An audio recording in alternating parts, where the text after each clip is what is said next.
Often when someone makes an argument and comes to a conclusion, they don't always come out and explicitly state all of their premises. Some of the premises that are needed to get us to the conclusion are left out and assumed to be true. Here's an example.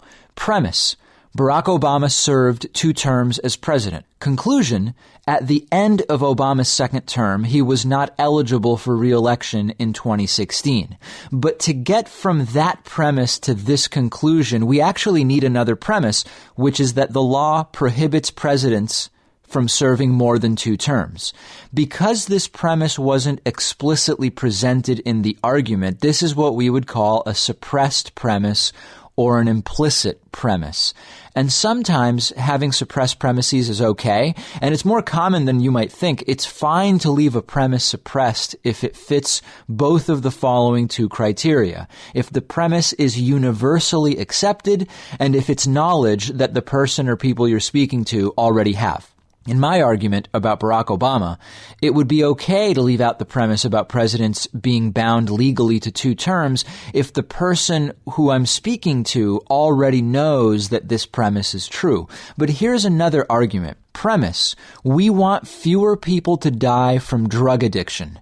Conclusion: the war on drugs should continue.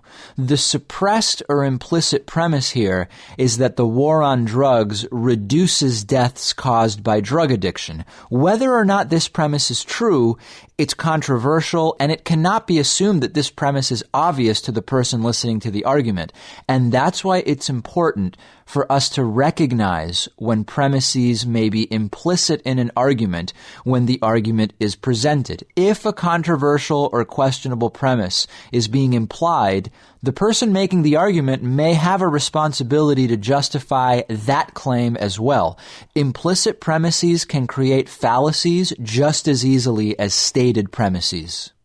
This mini-series is made possible in part by Brilliant. Brilliant is an online learning community where over 5 million users come together to help each other improve their skills in the domains of philosophy, math, and science.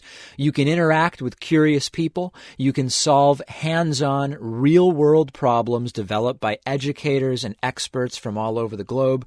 If you're enjoying our Critical Thinking miniseries, you'll love Brilliant's immersive lessons on problem-solving, logic, multi-level thinking, deductive reasoning, and tons more.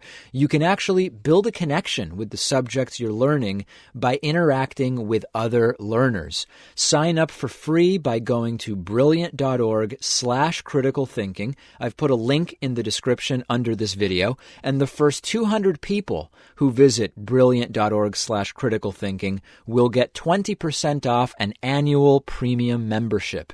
Visit brilliant.org/critical thinking.